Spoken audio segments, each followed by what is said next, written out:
क्या आपने कभी सुना है किसी ने अपनी मरी हुई प्रेमिका से शादी की हो? एक लड़का, एक वादा, तुझे दुल्हन बनाऊंगा। और जब लड़की ने फांसी लगा ली तो उसने सबके साथ फेरे लिए। मंगल गीत नहीं गाए गए, लोग बिलखते रहे और मंडप में पंडित मंत्र पढ़ता रहा। उसने उसकी मांग में सिंदूर भरा और फिर वही लड़का उसे शमशान तक छोड़ने गया पति बनकर। नमस्कार दोस्तों, आप देख रहे हैं क्राइम केस स्टोरी, जहां हर केस एक सबक लेके आता है।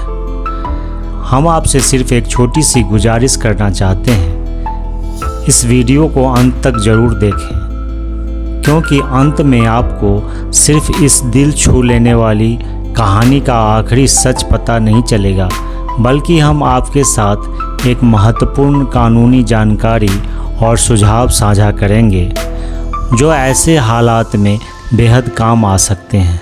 यह जानकारी आपके लिए, आपके अपनों के लिए एक ढाल बन सकती है। सूरतगंज एक छोटा सा कस्बा है। वहीं एक तंग गली में विनय नाम का एक नौजवान अपनी छोटी सी दुकान चलाता था। दुकान में रोज़मर्रा की ज़रूरत की चीज़ें मिलती थी, जैसे साबुन, तेल, बिस्किट, नमकीन और थोड़ी बहुत किराने की चीज़ें। उम्र रही होगी कोई 26 साल। विनय बहुत सीधा साधा था, ज़्यादा बोलता नहीं था, पर काम में खूब मेहनती था। वो उसी बिल्डिंग में किराए पे रहता था जहां उसकी दुकान थी। दुकान नीचे थी और ऊपर के हिस्से में मकान मालिक अपने परिवार के साथ रहते थे। मकान मालिक की एक छोटी बेटी थी, काव्या, शांत स्वभाव की, पढ़ी लिखी और समझदार लड़की। वहीं से विनय और काव्या की पहली मुलाकात शुरू हुई। वक्त बीतता गया और धीरे धीरे विनय और काव्या के बीच मिलने जुलने का सिलसिला बढ़ने लगा। कभी सीढ़ियों पर जाते हुए अचानक नज़रें मिल जाती तो कभी छत पर काव्या की हल्की सी मुस्कान विनय के दिल को छू जाती। धीरे धीरे दोनों के बीच हिचक मिटने लगी। छोटी छोटी बातें शुरू हुई, जैसे कैसे हो, दुकान कैसी चल रही है, आज मौसम अच्छा है। और फिर ये बातें रोज़मर्रा की आदत बन गई। एक दूसरे को समझने और महसूस करने का ये सफ़र कब दोस्ती से आगे बढ़कर प्यार बन गया, दोनों को खुद भी पता नहीं चला। अब उनके ख्वाबों में एक दूसरे के बिना कुछ नहीं था। दोनों मिलकर अपने भविष्य की एक छोटी सी दुनिया देखने लगे थे, जिसमें एक घर था, कुछ जिम्मेदारी थी, लेकिन सबसे ज़रूरी एक दूसरे का साथ था। वो सोचते थे कि जल्द ही शादी होगी और फिर हमेशा के लिए एक दूसरे के हो जाएंगे। जब काव्या के घर वालों को उसके और विनय के रिश्ते के बारे में पता चला तो शुरू में तो वो बिल्कुल खुश नहीं थे। उन्हें ये रिश्ता पसंद नहीं आया। उन्हें लगता था कि विनय एक साधारण परिवार से है, छोटी सी दुकान चलाता है और शायद उनकी बेटी के लायक नहीं है। इसीलिए उन्होंने इस रिश्ते के लिए साफ मना कर दिया। लेकिन काव्या ने हार नहीं मानी। उसने अपने माँ बाप को समझाने की बहुत कोशिश की। उधर विनय भी अपनी सच्चाई और ईमानदारी से उनका भरोसा जीतने की कोशिश करता रहा। दोनों ने यह साफ कर दिया कि उनका प्यार सच्चा है और वो एक दूसरे के बिना नहीं रह सकते। धीरे धीरे घरवाले भी पिघल गए। उन्हें महसूस हुआ कि जब दोनों एक दूसरे से इतना प्यार करते हैं तो उन्हें अलग करना सही नहीं होगा। आखिरकार बहुत सोच विचार के बाद उन्होंने रिश्ता मंजूर कर लिया। फिर तय हुआ कि शादी इसी साल कर दी जाएगी। घर में धीरे धीरे खुशियां की तैयारी शुरू होने लगी। कहते हैं ना, ज़िंदगी हमेशा वैसी नहीं चलती जैसे हम सोचते हैं। हर कहानी में कोई न कोई ऐसा मोड़ होता है जो सब कुछ बदल कर रख देता है। विनय और काव्या की कहानी में भी ऐसा ही कुछ हुआ। दोस्तों, यह सिर्फ एक घटना नहीं है, यह एक ऐसा सच है जो हमें प्यार, वादे और जिम्मेदारी के मायने सिखाता है। ये एक ऐसी कहानी है जिसे हर किसी को ज़रूर सुनना चाहिए। अगर आप पहली बार हमारे चैनल पे आए हैं तो सबसे पहले इसे सब्सक्राइब कर लें, साथ ही पास में जो घंटी का निशान है उसे भी दबा दें, ताकि हमारी अगली कहानी जब भी आए आपको सबसे पहले पता चले। अगर ये वीडियो आपको पसंद आए तो एक छोटा सा लाइक ज़रूर कर दीजिएगा और कमेंट में हमें बताइएगा कि आप हमें भारत के किस शहर या गांव से देख रहे हैं। हमें आपसे जुड़ के बहुत अच्छा लगेगा। दोस्तों, अब चलिए जानते हैं कि आगे क्या हुआ इस कहानी में। एक दिन अचानक घर में अजीब सी खामोशी थी। काव्या रोज़ की तरह समय पर बाहर नहीं निकली। उसकी माँ ने आवाज़ लगाई लेकिन कोई जवाब नहीं मिला। पहले तो सबको लगा कि शायद वह सो रही होगी या थकी होगी, लेकिन जब काफ़ी देर तक कोई हलचल नहीं हुई तो चिंता बढ़ गई। आखिरकार दरवाज़ा तोड़ा गया और जो देखा गया उसने सबके पैरों तले ज़मीन खींच ली। काव्या अब इस दुनिया में नहीं थी। उसने ऐसा कदम क्यों उठा लिया जिसकी किसी ने कल्पना नहीं की थी। पता नहीं उसने क्या सोचा, किस दर्द से गुजरी, या क्यों उसने अपनी ज़िंदगी ख़त्म करने का फ़ैसला लिया। लेकिन अब कुछ भी समझने या पूछने का मौका नहीं बचा था। पूरा घर चीखों और रोने की आवाज़ से भर गया। एक हंसती खेलती लड़की अब खामोशी में लिपटी पड़ी थी। माँ बाप का दिल टूट चुका था। जैसे ही विनय को यह दुखद खबर मिली कि काव्या अब इस दुनिया में नहीं रही, उसका सारा होश हवास उड़ गया। उसकी आँखों के सामने अंधेरा छा गया, मानो उसकी दुनिया ही उजड़ गई थी। वो न कुछ सोच पाया न समझ पाया। बस एक ही बात उसके दिल में गूंज रही थी, काव्या चली गई। उसने सब कुछ छोड़ छाड़ कर सीधे काव्या के घर की ओर दौड़ लगा दी। रास्ते में गिरते पड़ते, भीड़ को चीरते हुए जैसे तैसे वहाँ पहुँचा। जब उसकी नज़र काव्या के शांत पड़े चेहरे पे पड़ी तो आँखों से आंसू बहने लगे। उसका गला भर आया। वह कुछ बोल नहीं पा रहा था।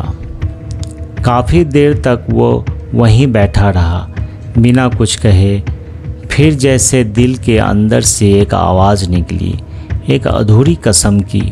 विनय ने कांपती आवाज़ में कहा, मैंने तुमसे वादा किया था काव्या कि तुम मेरी दुल्हन बनोगी। अब भले ही तुम मेरे साथ जी नहीं सकी, लेकिन मैं तुम्हें दुल्हन बनाए बिना नहीं जाने दूंगा। ये वादा मैं निभाऊंगा, चाहे जैसे भी हो। घर के लोग स्तब्ध रह गए। किसी को यकीन नहीं हो रहा था कि विनय ऐसा कुछ कहेगा, पर उसकी आंखों की सच्चाई और टूटे दिल की आवाज़ ने सबको भावुक कर दिया। वो जिद कोई जिद नहीं, एक प्रेम की आखिरी पुकार थी। विनय की बातों को सुनकर पूरे कमरे में सन्नाटा छा गया। सब लोग चुप हो गए। किसी के पास कहने का कोई शब्द नहीं था।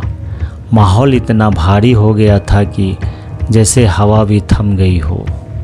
काव्या के माता पिता एकटक विनय को देख रहे थे। उनकी आंखों से आंसू थम नहीं रहे थे।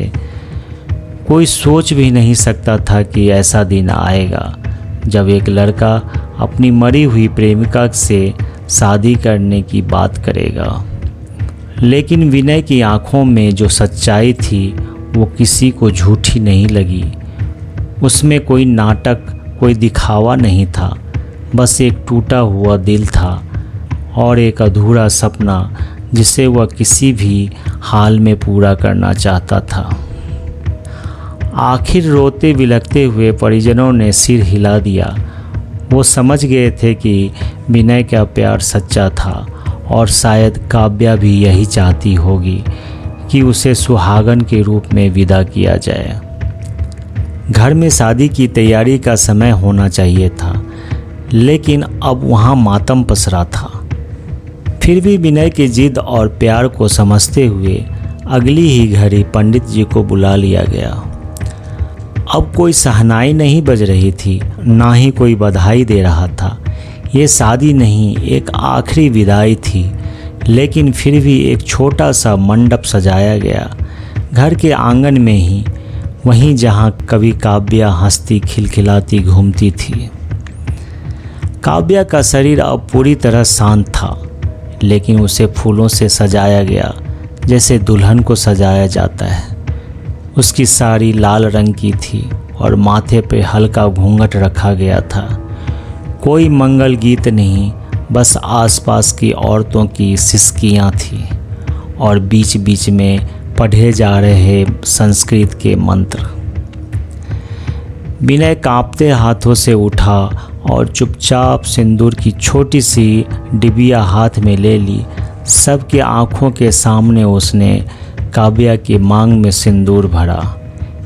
यह कोई रस्म नहीं था, ये एक टूटी हुई कसम का निभाया गया वादा था। एक ऐसा वचन जिसे उसने जीते जी निभाने की ठानी थी और अब मरकर भी नहीं छोड़ना चाहता था। उस पल पूरे माहौल में एक अजीब सी खामोशी और आंसुओं का लहर फैल गई, जैसे हर कोई इस प्रेम की गहराई को महसूस कर रहा हो। जब काव्या की अंतिम यात्रा शुरू हुई तो उसकी अर्थी को एक सुहागन की तरह सजाया गया। लाल साड़ी में लिपटी, मांग में सिंदूर और सिर पर हल्का सा घूंघट, जैसे कोई नई नवेली दुल्हन अपने ससुराल जा रही हो। फर्क बस इतना था कि ये सफ़र जीवन की ओर नहीं बल्कि विदाई की ओर था। गांव और मोहल्ले के लोग चुपचाप उसके पीछे पीछे चल रहे थे। किसी की आंखें सूखी नहीं थी। महिलाएं धीरे धीरे बिलख रही थी और पुरुष सिर झुकाए मौन थे। कोई कुछ बोल नहीं रहा था। हर कोई इस प्रेम की गहराई और उस अधूरे रिश्ते की पीड़ा को महसूस कर रहा था। जब सब शमशान पहुंचा तो वहां भी विनय सबसे आगे खड़ा था। उसने धीरे धीरे काव्या की अर्थी को नीचे रखा, फिर कांपते हाथों से लकड़ियां सजाई और जब अंतिम क्रिया का समय आया तो विनय ने ही अग्नि दी, बिल्कुल वैसे ही जैसे एक पति अपनी पत्नी को आखिरी विदाई देता है। वो पल बहुत भारी था। विनय का चेहरा आंसुओं से भींगा था, लेकिन उसकी आंखों में एक अजीब सी शांति थी, जैसे उसने अपना वादा निभा दिया हो। जीवन भर साथ निभाने का जो सपना अधूरा रह गया, उसे इस आखिरी विदाई में पूरा करने की कोशिश की गई थी। शमशान की राख उड़ रही थी और चारों ओर एक भारी सन्नाटा पसरा था। लोग वहीं खड़े थे, कुछ फूट फूट कर रो रहे थे तो कुछ बस चुपचाप आंखों से बहते आंसुओं को पोंछते जा रहे थे। ऐसा दृश्य पहले कभी किसी ने नहीं देखा था। एक युवक जिसने अपनी प्रेमिका के शव से शादी की और फिर उसे पत्नी मानकर खुद ही अंतिम विदाई दी। ये किसी फिल्म की कहानी नहीं थी, ये सबके सामने घटी एक सच्चाई थी। इसी भीड़ में एक बुजुर्ग ने आंखें पोंछते हुए धीमी आवाज़ में कहा, अगर प्यार सच्चा हो तो मौत भी उसे ख़त्म नहीं कर सकती। शरीर चला जाता है लेकिन प्यार वो अमर रहता है। विनय ने कुछ नहीं कहा, बस चुपचाप राह की ओर देखा और मन ही मन शायद काव्या से वो सब कह दिया जो जिंदगी रहते नहीं कह पाया था। और शायद यही इस प्रेम कहानी की सबसे गहरी सच्चाई थी। ये प्रेम कथा कभी शादी की धूमधाम से शुरू नहीं हुई थी।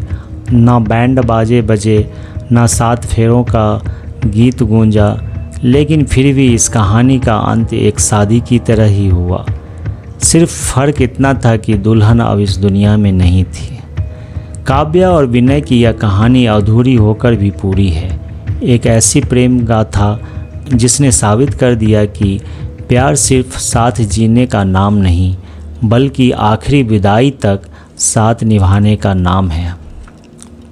और अब जैसा कि हमने वीडियो के शुरुआत में आपसे वादा किया था, पेश है वो कुछ कानूनी सुझाव और महत्वपूर्ण जानकारियाँ जो आपके लिए एक जागरूक, समझदार और सुरक्षित भविष्य की दिशा में छोटा लेकिन असरदार कदम साबित हो सकती है। आत्महत्या की जांच। पुलिस को किसी भी अप्राकृतिक मौत की सूचना मिलने पर जांच शुरू करनी होती है। अगर आत्महत्या के पीछे उकसावा, दबाव या ब्लैकमेलिंग हो तो आईपीसी 306 के तहत मामला दर्ज हो सकता है। मानसिक स्वास्थ्य और अधिकार। हर व्यक्ति को गोपनीयता, काउंसलिंग और इलाज पाने का अधिकार है। समय पर मदद लेना समझदारी है। मृत व्यक्ति से विवाह। भारत में मृत शरीर से विवाह कानूनी नहीं है, यह सिर्फ एक भावनात्मक रस्में हैं। इन्हें कानूनी अधिकार नहीं मिलते हैं। ज़रूरत हो तो बातें करें, मदद उपलब्ध है। यदि आप या कोई जानने वाला मानसिक संघर्ष में है तो इन हेल्पलाइन नंबर पर बात करें।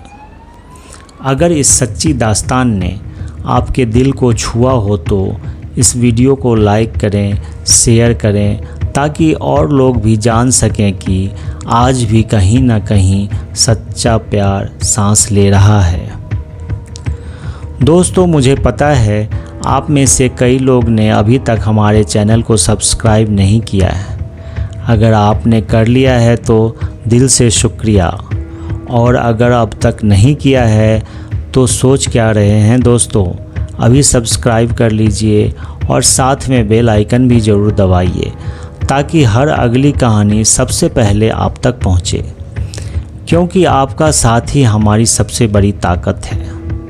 कमेंट में बताइए आपको इस कहानी से क्या सीख मिली। फिर मिलते हैं एक नई सच्ची कहानी के साथ। अगली मुलाकात तक अपनों का ख्याल रखिए और खुद भी सुरक्षित रहिए।